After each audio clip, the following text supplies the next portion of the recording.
The lavender evening dress. A few years ago, the postmaster in a village that lies beside the lonely waters of the Ramapo River, dappled by light and leaf shadow in the morning and darkened by hill shadows in the afternoon, talked often about a light, tawny girl with hyacinth eyes and wheat-yellow hair. He was a sophisticated gentleman, traveled and urbane, a member of a distinguished family in those parts. To atone for his sins, he said, he taught a boys' class in a Sunday school that was in session on the first day of each week after the preaching, in a tiny weathered church back in the Ramapo Hills.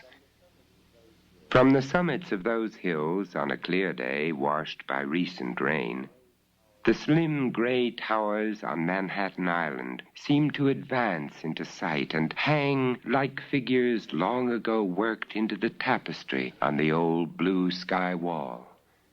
None of the boys in the Sunday school had ever entered the city on the horizon, and only a few of them had been to Hilburn or Sloatsburg in York State or any of the New Jersey towns to the west.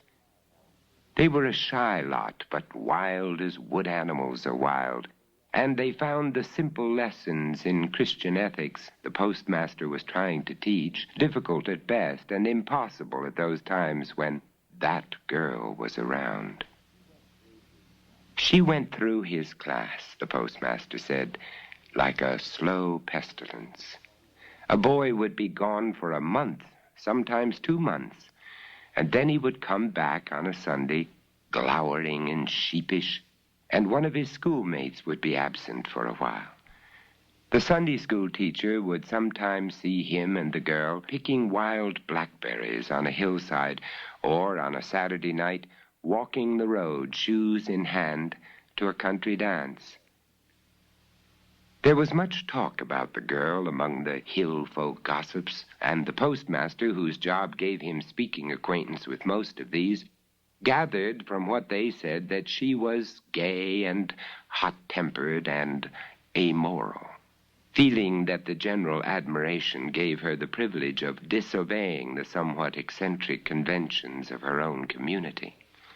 The only time he had a good look at her was during a Wednesday night prayer meeting at which, according to an announcement the previous Sunday, the contents of 3 barrels of old clothes from the members of a New York City church would be distributed. The girl came in after the service, just as the preacher beat in the head of the first barrel. She was barefoot, and it was obvious that she wore only a stained and patched calico check dress, much too small for her. She sat in the back pew and paid no attention as the usual pathetic garments that are contained in such shipments were displayed and granted to those who could argue the greatest need. There was a gasp when the preacher pulled from the middle of the second barrel a lavender evening dress covered with sequins that glinted like tiny amethysts. It was cut low off the shoulders, and as soon as the preacher saw that, he rolled it up into a shapeless bundle and held it helplessly, waiting for someone to speak for it. No one did, but the girl stood up and padded swiftly down the aisle. Without saying a word, she grabbed the dress from the good man's hands and raced out of the church. From that time on, the postmaster said, no one ever saw the girl in other costume. Rain or shine, day or night, she was a brushstroke of lavender against the brown of dirt roads, the green of hill slopes, the khaki-colored shirts and pants of whatever boy strode beside her. Frost came early that year, and leaves dropped. The air was clear, and the New York towers came nearer and stayed longer. The hill people were all talking about a letter that had come to the girl from cousins in New Jersey. The postmaster had told one of his Sunday school boys that the letter had come, and the next day she had stood before his window and quietly asked for it, the sequins glinting purple in the shadowy room. People who dropped in the next day said her cousins had invited her to visit them, and they had sent her the money for her bus fare. A week later, a witness regaled the postmaster with a description of the expressions on the faces of the bus passengers down on the asphalt highway 12 miles away when the girl climbed aboard, holding her long skirt about her waist. In mid-December came a cold snap, and the thermometer outside showed 18 degrees below zero when the postmaster opened his window for business. The people in the line of waiters for mail were more eager to give him the news than to receive their letters. The body of the girl in the lavender dress had been found frozen and stiff on the road a few miles above the bus stop. Returning from Jersey City, she had left the bus and begun the long walk home, but the evening dress had proved too flimsy wear for such a night. The postmaster said that after this tragedy, all the students in his class came regularly to Sunday school, and that was the end of the story of the girl. The girl froze to death about 1939, and for a decade nothing reflected doubt on the postmaster's conclusion. But now a growing number of people feel that his narrative, the truth of which is easily provable by many witnesses, has had an inexplicable consequence. Overtones that have transcended his matter-of-fact realism. For a strange report recently began its rounds of upstate towns, and particularly colleges. It had many variants, as such tales do, but in none of them was it in any way connected with the account of the girl, her dress, and her death. A factual record known only in the vicinity of her Ramapo home. And the suggestion of such a connection is made here possibly for the first time. As I heard it, 2 Hamilton College juniors, motoring to a dance at Tuxedo Park after sunset of a warm Indian summer Saturday on the road that runs through the valley of the little Ramapo River, saw a girl waiting. She was wearing a party dress the color of the mist rising above the dark water of the stream, and her hair was the color of ripe wheat. The boys stopped their car and asked the girl if they could take her in the direction she was going. She eagerly seated herself between them and asked if they were going to the square dance at Sterling Furnace. The thin, tanned face with high cheekbones, the yellow hair, the flashing smile, the quicksilver quality of her gestures enchanted the boys. And it was soon a matter of amused debate whether they would go along with her to Sterling Furnace or she would accompany them to the dance at Tuxedo. The majority won, and the boys were soon presenting their new friend to the young couple who were their hosts at the park. "Call me Lavender," she said to them. "It's my nickname because I always wear that color." After an evening in which the girl, quiet and smiling, made a most favorable impression by her dancing, drifting dreamily through the waltzes in a sparkling cloud of lavender sequins, stepping more adeptly than any of the other dancers through the complications of revived square dances, Money Musk, Hull's Victory, Nellie Gray, the boys took her out to their car for the ride home. She said that she was cold, and one of them doffed his tweed topcoat and helped her into it. They were both shocked into clichés of courtesy when, after gaily directing the driver through dusty woodland roads, she finally bade him stop before a shack so dilapidated that it would have seemed deserted had it not been for a ragged lace curtain over the small window in the door. After promising to see them again soon, she waved good night, standing beside the road until they had turned around and rolled away. They were almost in Tuxedo before the chill air made the coatless one realize that he had forgotten to reclaim his property, and they decided to return for it on their way back to college the next day. The afternoon was clear and sunny when, after considerable difficulty in finding the shack, the boys knocked on the door with the ragged lace curtain over the window. A decrepit, white-haired woman answered the door and peered at them out of piercing blue eyes when they asked for Lavender. "Old friends of hers?" she asked. And the boys, fearing to get the girl into the bad graces of her family by telling the truth about their adventure of the day before, said yes, they were old friends. "Then you couldn't have heard she's dead," said the woman. "Been in the graveyard down the road for near 10 years. Horrified, the boys protested that this was not the girl they meant, that they were trying to find someone they had seen the previous evening. "Nobody else of that name's ever lived around here," said the woman. "'Twarn't her real name anyway. Her pa named her Lily when she was born. Some folks used to call her Lavender on account of the pretty dress she wore all the time. She was buried in it." The boys once more turned about and started for the paved highway.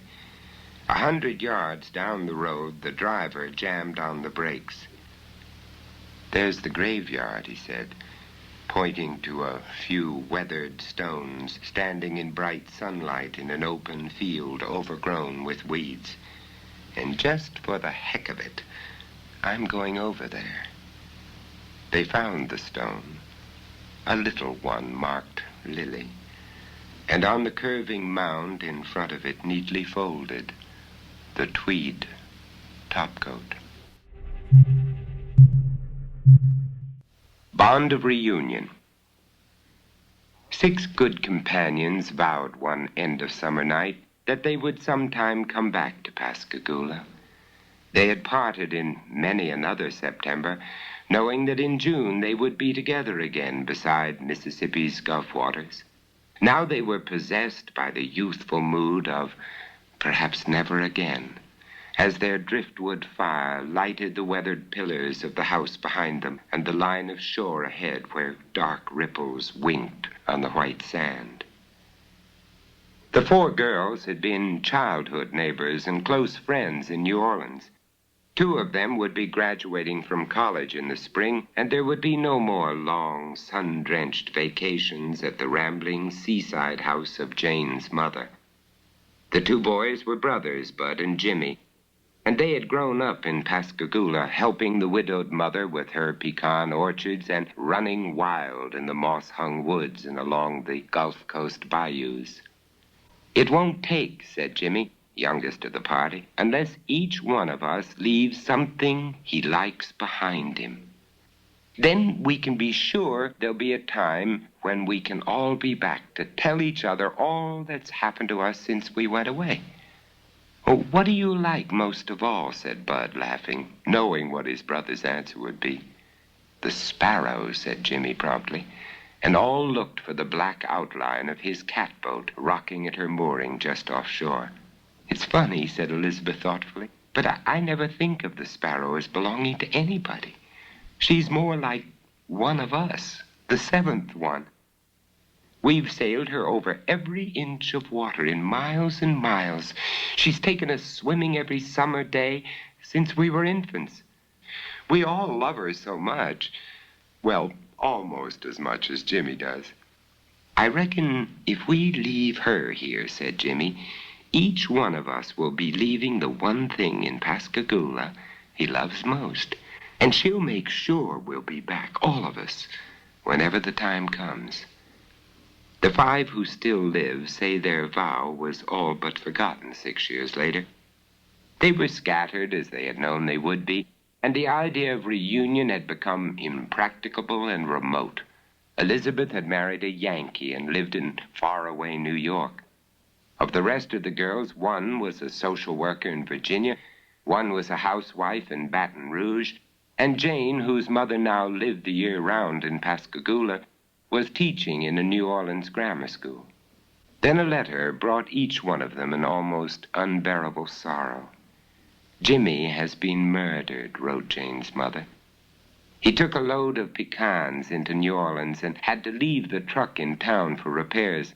On his way to the railroad station, he was hit over the head and robbed by someone who must have seen him receive payment for the load. He lay in the gutter, his skull crushed, for an hour or so before he was picked up. He died unidentified in Charity Hospital the next day." The girls say they were so overcome with grief on reading the letter that the postscript made little impression on their minds. though they all remembered it later. The Sparrow has gone. On the day Jimmy died, when no one was looking, she slipped her moorings and drifted away. Of course, Bud has had no time yet to look for her. I notified our friends, the Coast Guard, and they tell me they have made a thorough search of all bayous, but have found no trace of her. The end of the story came 3 years later, and not so long ago. Elizabeth went to New Orleans to have the family doctor remove her tonsils. After the operation, the social worker came home on her vacation, and the Baton Rouge housewife could not resist the opportunity of being with her old friends. Though they had seen each other separately, it was the first time that all 4 girls had been together since the night on the beach when they had made their vow. On the first day of the weekend, they were motoring to Pascagoula. "It won't be the same without Jimmy," said Elizabeth. "I don't know whether I can stand it." "You get used to his not being there," said Jane. Their automobile crossed the bridge over the Pascagoula River into the town at 4 o'clock. They knew this because they looked at their watches when Elizabeth exclaimed that the new roads had made the trip hours shorter than it used to be. They stopped at a drugstore for a few minutes to buy cigarettes, then drove the 2 miles out to the old beach house. Jane's mother stood in the doorway, and Elizabeth jumped from the car and ran to greet her. She stopped short when she saw that the older woman was pale and wild-eyed, shaking with emotion. "The Sparrow came home," she said. "At 4 o'clock she drifted in. She's down there bumping the seawall now." As the eyes of the girls followed the direction of her pointing, they saw the top of the little mast bobbing up and down. And suddenly Bud was with them, an older Bud whose eyes seemed to burn with grief. "He told us that the Sparrow would see that we all came back," he said. "And now, don't say it," said Jane sharply. And they were all silent in the shock of their inescapable surmise.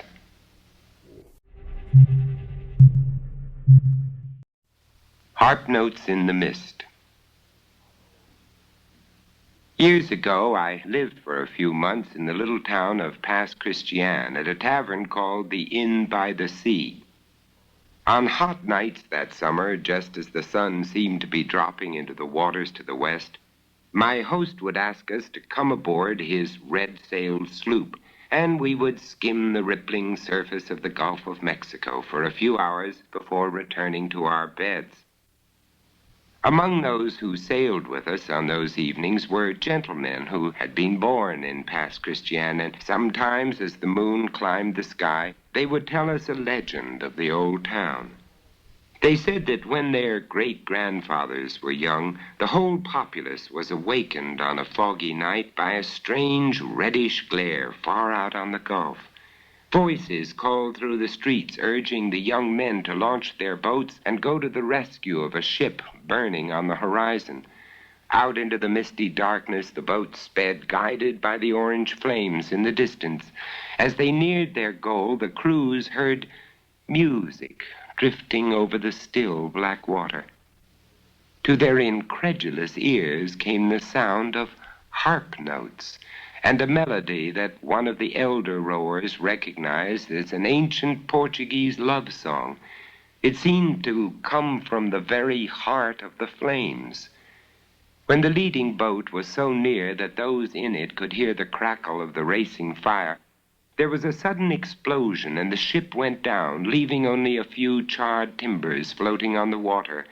The would-be rescuers circled about, but found no survivors. Shocked by the tragedy, they returned to the shore, and there, to their surprise, they came upon a beached lifeboat in which the captain of the ship and 4 of his men had made their escape. The captain was a handsome young man, genial and charming, and he made so favorable an impression on the hospitable folk of Pass Christian that they welcomed him to their homes, gave parties in his honor, and urged him to give up the sea and live among them. The captain told them that he was touched by their warm welcome, and before long he announced that he would accede to their entreaties. A month later, he bought a plantation of many acres. The windows of its pillared big house looked out upon the Gulf. Here he lived in luxury, attended by the 4 men who had been his companions. It was said that he had paid for his new property in golden Brazilian coins. All went well with the captain for more than a year. He bought a number of slaves, and he gave such elaborate parties that he became the leading social figure of the aristocratic little town. Then a visitor from New Orleans arrived at one of the neighboring mansions and almost immediately died of yellow fever, which had been raging in his native city. Soon the dread disease was spreading over Pass Christian, and among its many victims was one of the captain's 4 accomplices. The doctor who attended the unfortunate man found him out of his mind with fever and heard him confess a horrible crime. In his delirium, the man said that a Brazilian gentleman had shipped aboard the captain's vessel at a South American port, bringing with him his beautiful wife and his entire fortune, which had been converted into gold coins and packed in a stout wooden chest. The Brazilian had told the charming captain of the gold, and the latter had no sooner heard of it than he determined to acquire it. He selected the 4 men of his crew whom he most trusted and informed them of his purpose. They would murder the rich passenger, he said, and load the money chest into the one small boat aboard. Then, after setting fire to the ship, they would row to shore with their loot and leave the rest of the crew and their victim's wife to die in the flames. They had carried out their scheme on the foggy night when the people of Pass Christian had seen the ship burning. The dying seaman said that as the captain and his accomplices rowed away from the blazing vessel, the wife of the murdered man, realizing her doom, had brought up from her cabin the harp with which she was accustomed to entertain her husband, and had played on it an old Portuguese ballad until the explosion had sent all on board to their deaths. After the death of his fever-stricken patient, the doctor realized that his report of words spoken in delirium could not be accepted as positive proof, but he told his friends what he had heard, and the captain suddenly found himself a marked man. He planned another elaborate party, and not one of his former friends accepted his invitation. Suspicious that his secret had been discovered, he decided to flee past Christian at once with his stolen gold. He rose from his bed at midnight, and taking his spade and a lantern with him, he ran down to the shore to unearth the chest which he had buried beneath a gnarled old oak. Unaware that he was being constantly watched, the murderer did not realize that the doctor and his friends had seen the glimmer of the lamp and had crept secretly to a nearby cove to watch his movements. Descendants of the watchers on that night say that their grandfathers have told them that as the captain uncovered the chest, an orange light appeared on the horizon and increased until the whole night seemed to be tinged with it.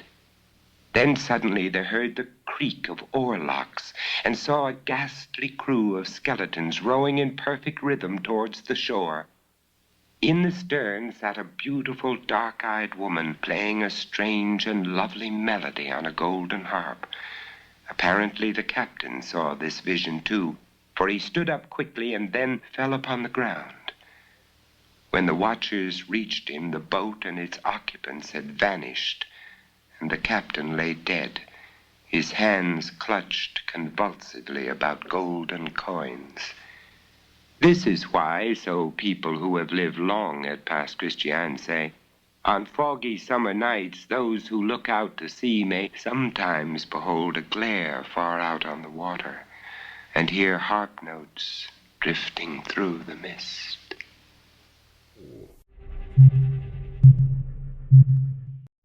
The Tale of the White Dove. When the mistress of the big house lay dying, so the house slave said, she raised herself on her elbow and vowed that she would come back to her home. She would come back as a white dove to her husband and to the garden where they had been happy together. No white dove came to the garden for months nor for years. But on the day that the master carried a bride inside the pillared portal, the slaves heard a low grieving, and in the garden, hardly distinguishable against the white blossoms on the snowball bush, they saw the white dove. Every afternoon after that, at exactly the same time, the bird appeared, uttering heart-broken moans. The slaves were frightened. They said that their first mistress had kept her word. The whole community became excited. People began peering over the garden wall to see the dove. The bride became tearful, the master exasperated. Finally, one afternoon, gun in hand, the master strode from his house in a towering rage. As he approached the snowball bush, the dove rose in the air, fluttered toward him. He raised his rifle and fired. A woman's scream sounded over the garden, and the dove flew away, a sudden crimson staining the whiteness of its breast. That night, as he lay in his bed, the master died. No one has ever known the cause of his death. The master was buried near the snowball bush, and though the house has fallen into ruins and the garden is overgrown with weeds, the gravestone still stands. When I last visited in Alabama, neighbors told me that each spring, when the snowball bush blooms, they can hear a dove moaning in the night. Then they remember this story. One of them says that he rode by the old house one moonlight night and saw on the topmost branch of the bush a white dove. Its breast, he swears, was stained blood red. Magic candle to find treasure. Ingredients: human tallow, 1 piece of hazel wood, large. Preparation: make a candle of the human tallow. Fashion the hazel wood into a horseshoe-shaped holder for the candle. Place the candle in the center of the hazel wood so that the candle is between the 2 parallel sides of the hazel wood. If this candle is lighted in a subterranean place and sparkles brightly with much noise, it is a sign of nearby treasure. It will sparkle more and more as you near the treasure, but will go out when you are quite close. Since the treasures are often protected by spirits of the dead, it is good to have some blessed wax candles along to provide light when the magic candle goes out, and to conjure up these spirits to see if there's anything you can do to help them. It is most imperative that you do whatever the spirits may require of you. Hand of Glory. Ingredients: 1 hand of a felon, part of a funeral pall, zimat, niter, salt, fern and vervain, optional, long peppers, fat of a gibbeted felon, virgin wax, sesame, pony. Preparation: take the right or left hand of a felon who is hanging from a gibbet by the highway. Wrap it in a bit of funeral pall, and very tightly so. Put it into an earthenware vessel with zimat, niter, salt, and long peppers, all very well powdered. Leave it thus for a fortnight, and then take it out and expose it to full sunlight during the dog days until quite dry. If the sun be insufficient, try an oven heated with fern and vervain. Next, make a candle with the fat of the gibbeted felon, virgin wax, sesame, and pony. Use the hand of glory as holder for this candle. The use of the hand of glory thus created is to render those to whom it is displayed into a stupefied and motionless state in such a way that they can no more stir than if dead.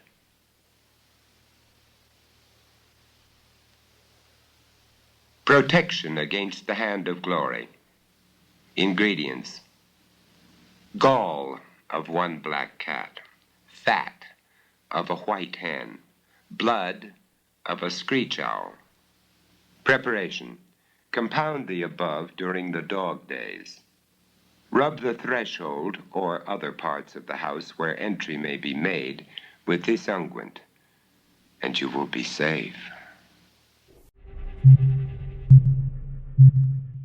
The Ghostly Hand of Spidal House. George Alderson owned the English inn called Spidal House some 200 years ago. It perched high on Stainmoor in Yorkshire's North Riding. What with iron bars at the windows, walls a foot thick, and steep stone steps leading to the oak door, chained and bolted inside, Spidal House looked more like a fortress than an inn. One stormy night in October, the innkeeper and his son Bob sat cleaning their hunting knives and firearms before the blazing logs of the hearth.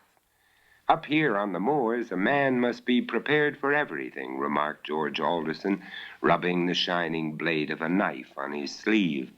"Aye, the master is right," declared the little maidservant Bella, glancing from the pot she was stirring to Mistress Alderson, busy at her spinning wheel. "'Tis nights like this, when winds howl and the rains beat, that evil men crawl from their holes." George and Bob nodded. They always kept their weapons handy, for in those days highwaymen roamed the solitary region around Stainmoor as well as honest men. Both coming and going, travelers by stage twixt York and Carlisle stopped off at the inn, for Spidal House, though grim and forbidding outside, was cheerful and warm within, with a succulent joint usually turning on the spit of the hearth. Once a weary traveler had dried his boots and sipped a mug of steaming posset, Bella offered tasty soup from the pot, along with a radiant smile. A warm welcome and a good feather bed awaited folks at Spidal House. Small wonder that fame of the old inn had spread the length and breadth of North England. Now, on that gale-whipped October night, George Alderson glanced around the comfortable room. The cheerful whir of the spinning wheel and the smell from Bella's pot made a man glad to sit by his hearth.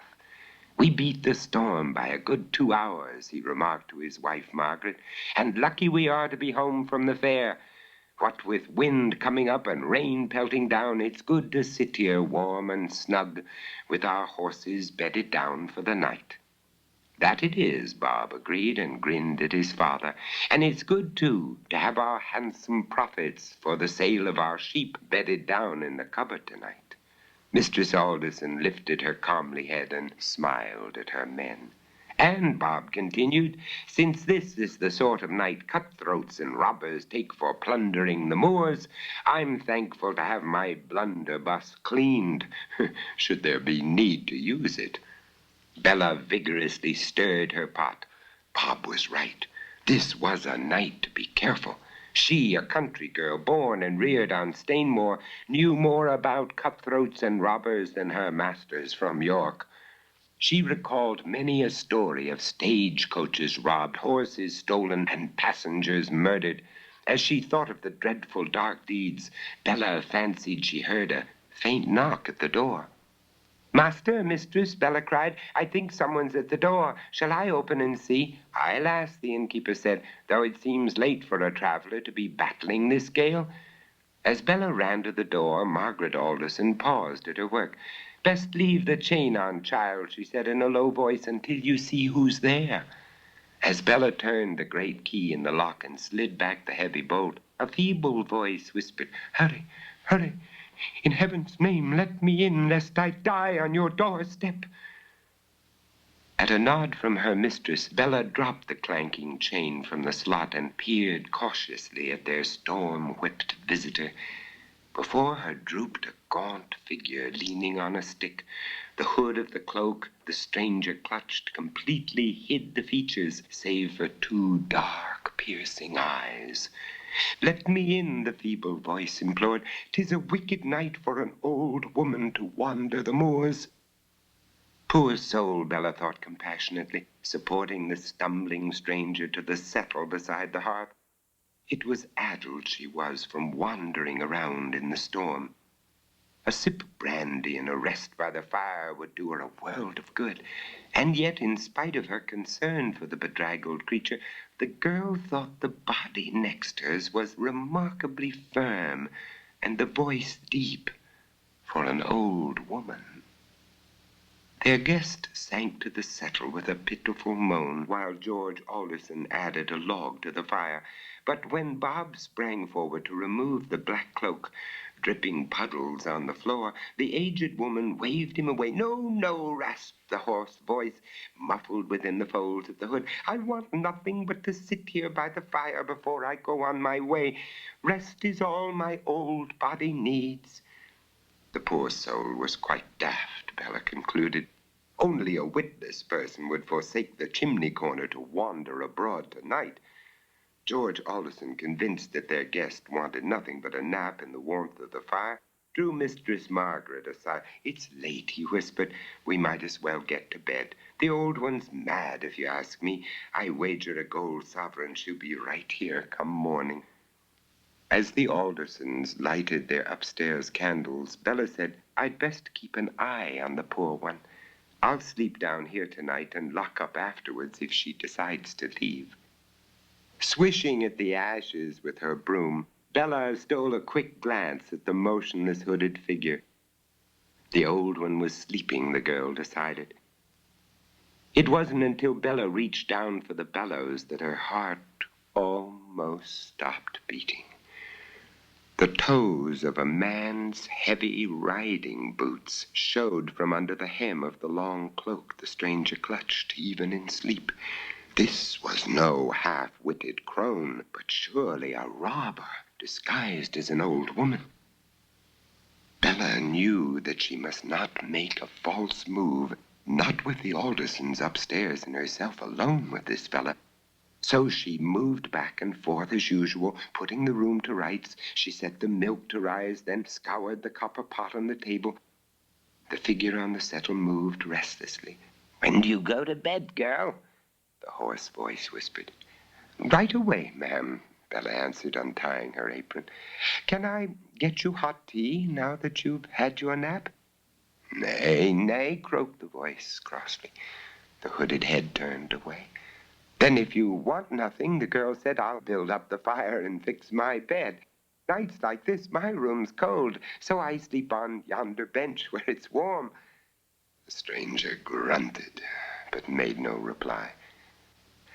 "Good night, ma'am, and rest well," Bella said sleepily from across the room. If you need aught, call loudly," she added, "for I'm a sound sleeper. That I am." Bella wrapped herself in her shawl and stretched out on the bench. Everything depended on her. Her own life and those of the Aldersons. In spite of the way she was trembling, she'd have to convince the outlaw that she was asleep, yet watch what he did. At first, Bella tossed this way and that, but in a few minutes she found that she could pretend to be asleep. All she had to do was count slowly, 1, 2, to breathe in, out, in, deeper and deeper, all the time. Bella narrowed her eyes to slits so she could observe the man on the settle. Possibly an hour passed before he stirred. Then, apparently satisfied Bella was asleep, he threw back his hood. By the flickering firelight, she saw a long, pale face with thin, cruel lips and eyes that glittered craftily. Without any warning, the ruffian suddenly strode across the room, then stood staring down at her face. If she betrayed herself now by so much as twitching an eyelid, he'd murder them all. forcing herself to repeat over and over, in, out, out, in, Bella found she could still pretend sleep. Only when convinced that the girl on the bench was asleep did the cutthroat return to the fire.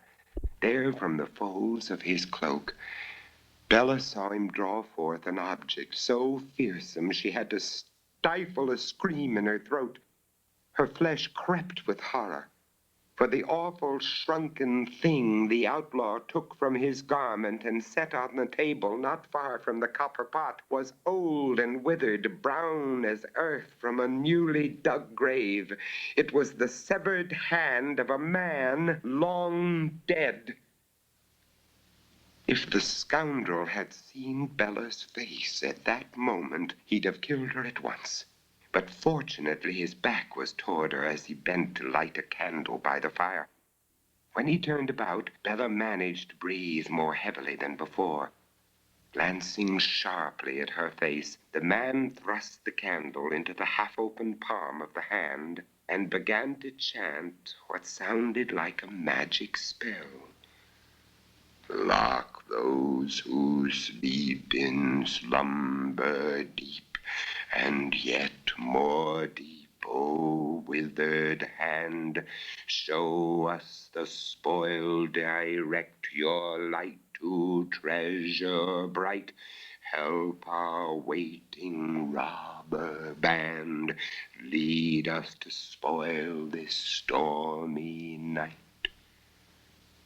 When the words ceased, Bella took care not to slacken her breathing, until she thought of a way to outwit the robber single-handed. She'd have to feign sleep. A blunder would cost all their lives. The crafty cutthroat began chanting again. Shine out, ghostly light, lead us, ghostly hand, reveal rich treasure to our waiting band. The candle flickered brightly. It would point to the cupboard soon, Bella thought desperately, and show where the master had locked his money. Whatever she did, she must act quickly. But as the girl lay there, racking her brains for a way to warn the master, the man strode to the window. He pushed it open and gave a shrill whistle. So there were more cutthroats, and no telling how many, Bella thought in panic as she heard the faint answering whistles outside. She must thwart the ruffian before the others got in. An instant later, Bella saw her chance. After shutting the window, the robber went to the door and turned the great key in the lock. As he swung the door open, Bella leapt at his back and gave him a thrust that sent him bumpity-bump down the steep stone steps that led to the door. Bella watched him collapse in a heap on the ground and lie still. Now the girl slammed the heavy door shut, turned the key in the iron lock, and slipped the huge bolts into the slots. Last of all, she secured the heavy chain. That will keep you and your friends outside, Bella muttered grimly. Wait till the master peppers your hides with his bullets. Master, come quickly, the girl shouted. But there was no answer.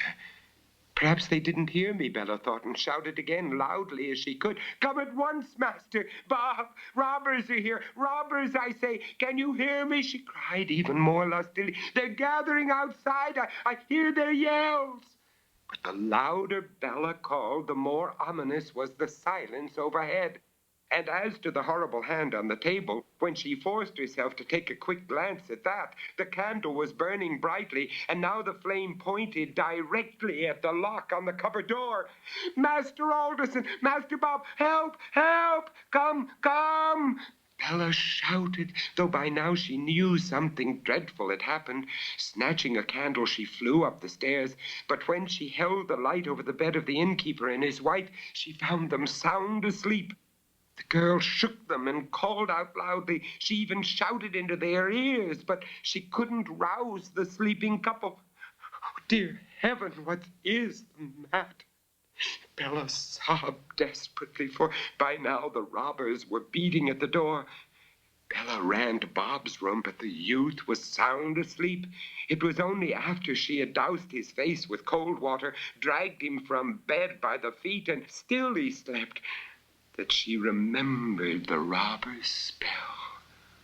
Lock those in sleep in slumber deep, and yet more deep. The ghostly hand and its evil magic. Bella exclaimed, anguished tears on her cheek. If I can't find a way to break the spell, we are lost. The robbers will kill us all. Without losing another moment, Bella darted for the stairs. She'd find a way, though she didn't know how, to extinguish the candle and shatter the magic that locked her people in sleep. But to her horror, Bella found the candle burning brighter than ever in the withered hand, and the massive outside door shivered and shook under the robbers' battering kicks. Dear heaven, help us, Bella sobbed. Frantically, her eyes searched the room. She must find something to put out the flame. Outside, the robbers bellowed, "Let us in, witless one, if you know what's good for you. Open the door before we sliver it to kindling wood. And as for you," the voices muttered, threatening and low, "if you don't open at once, we'll slice you up as you slice a mutton joint, and then we'll chop you to mincemeat," roared another voice, one that Bella recognized as belonging to the ruffian she'd kicked outside. He'd come too. The girl shuddered as the voice continued, "The others are sleeping a sleep from which they won't waken. They can't help you." Thump, bang, thud, crash! Bella blanched with terror as the furious blows made the copper pot on the table jump. The copper pot! Perhaps she could extinguish the candle with that. In desperation, Bella grabbed the pot and turned it over the candle and the dreaded withered hand. Almost immediately, the candle spluttered, then sizzled and sighed. But the hand under the pot flopped so, to hold it down took all of Bella's strength. "Master, Bob, get up!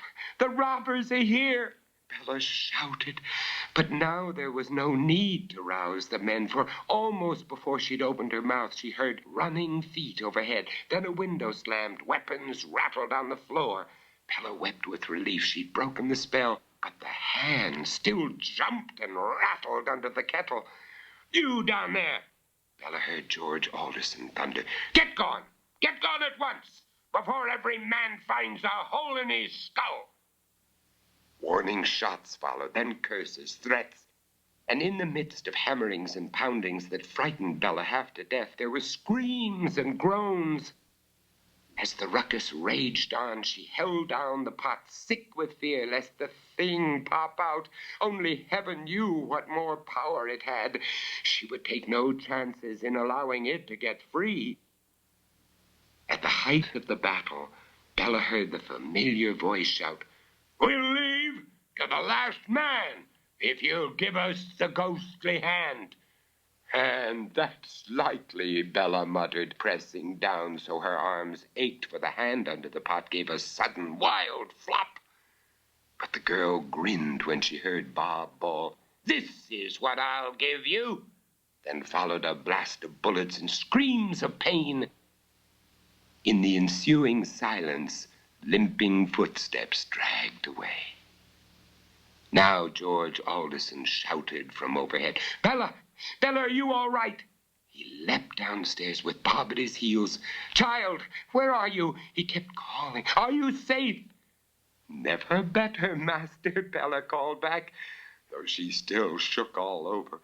"I'm safe, but please, can Master Bob fetch the parson at once?" "What in the world?" asked the innkeeper, stopping short at sight of the pale girl holding down the pot on the table. "It's the ghostly hand," said Bella, nodding toward the overturned pot. "It's still now, but I'd best hold on until the parson comes." With the Aldersons about her, Bella related the terrible events of the night. She told of the dreadful things she held captive, of the robber's spell and the burning candle. We'd all be murdered but for you, said Mistress Alderson, embracing the girl. And to show how much he thought of Bella's courage, George Alderson gave her a handsome reward from the store in the cupboard.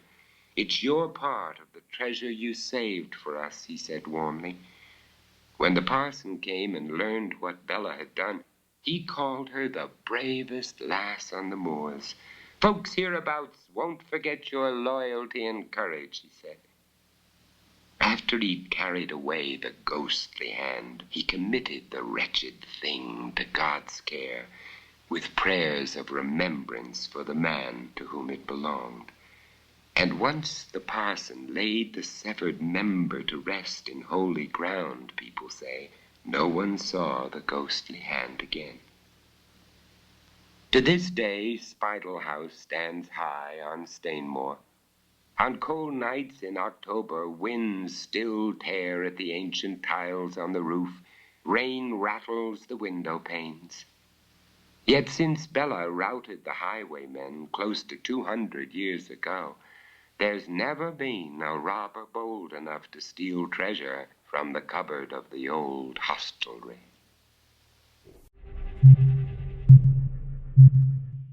The Leg of Gold. There was a rich lord who had a proud young wife on whom he lavished beautiful clothes and handsome jewelry. And one day as she came rustling down to dinner in her long satin gown, she caught the heel of her silver shoe in the hem of her skirt, tumbled from top to bottom of the staircase, and broke her leg in 7 places. The rich lord sent for the doctor, and the doctor said, "Sir, I cannot mend this leg. I must cut it off." And he cut it off. Then the rich lord sent for a goldsmith and bade him make his wife a leg of gold.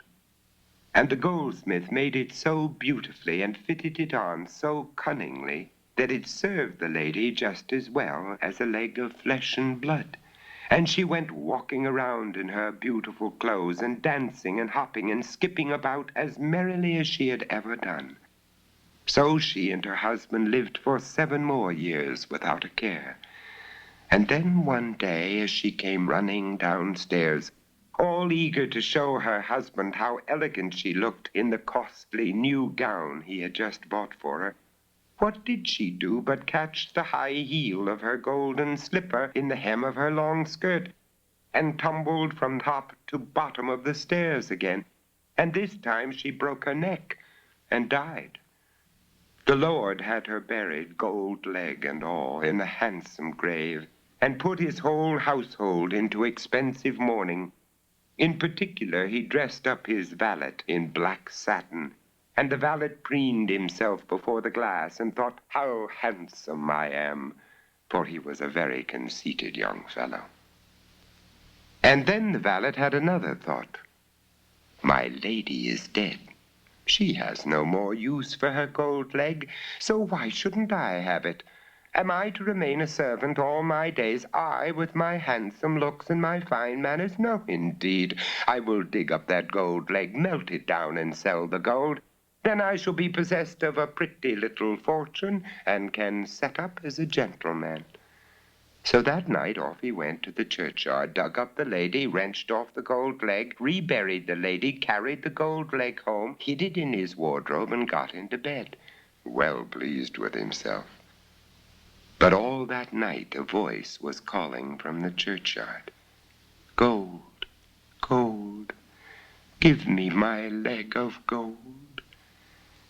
Early the next morning the voice was still calling, and the gravedigger heard it.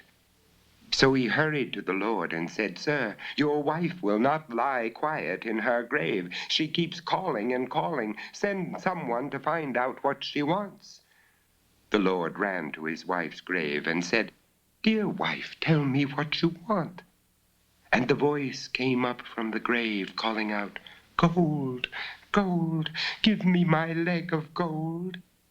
"Dear wife," said the Lord, "your gold leg is buried with you." But the voice called again, "Gold, gold, give me my leg of gold." "Wife," said the Lord, "you are not being reasonable." And the voice called again, "Gold, gold, give me my leg of gold." "You have your leg of gold," said the Lord. "If you have nothing else to say to me, well then, good day. I will have some prayers said for you." And he went back home. But an hour later, the gravedigger came again to the Lord. "Sir, your wife will not stay quiet. She keeps calling and calling. Send someone to her." So the Lord sent the lady's maid to the grave, and the voice rose out of the grave, calling, "Gold, gold, give me my leg of gold." "Madam," said the lady's maid, "you are wrong to complain. Your golden leg is buried with you." But the voice called again, "Gold, gold, give me my leg of gold." "Madam," said the lady's maid, "is this reasonable? If you have no more to say, I will wish you good morning. Your husband will have some prayers said for you." And she went back to the house. But an hour later, the gravedigger came to the Lord again.